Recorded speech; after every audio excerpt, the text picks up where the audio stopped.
In today's video, I'm going to teach you how to put icon in Ms. PowerPoint.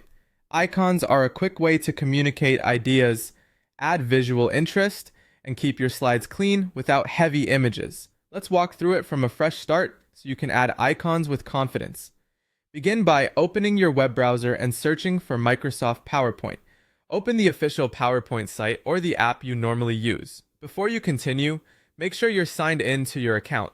Being signed in gives you access to the built-in icon library and ensures your presentation saves properly to your cloud or device. Keep your sign-in details private and confirm you're in the correct account where you want the file stored. Create a new file by selecting Create Blank Presentation.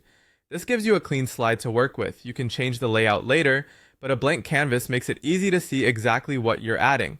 At the top of PowerPoint, go to the ribbon and click the Insert tab. This is where all the content tools live. From there, choose Icons.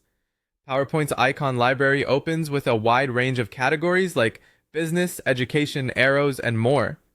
You can scroll to browse or use the search bar to quickly find something specific like phone, chart, or check. Click the icon you want to use. If you need several, you can select multiple icons before inserting them. A check mark appears when each one is selected. For a consistent look, choose icons from the same category so line weights and styles match. When you've made your selection, click Insert. Your chosen icon or icons will appear on the slide, ready to adjust. Once the icon is on your slide, position it by clicking and dragging. Use the corner handles to resize while keeping proportions and rotate with the rotate handle if needed. Because these are vector icons, they stay crisp even when you make them larger.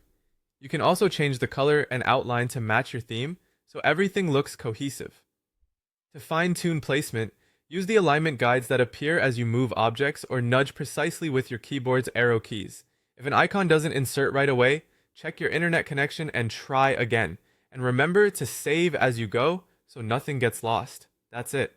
You searched for PowerPoint, signed in, created a blank presentation, went to Insert, opened icons, chose what you needed, and clicked Insert. You're now ready to enhance any slide with clean, lightweight visuals that support your message.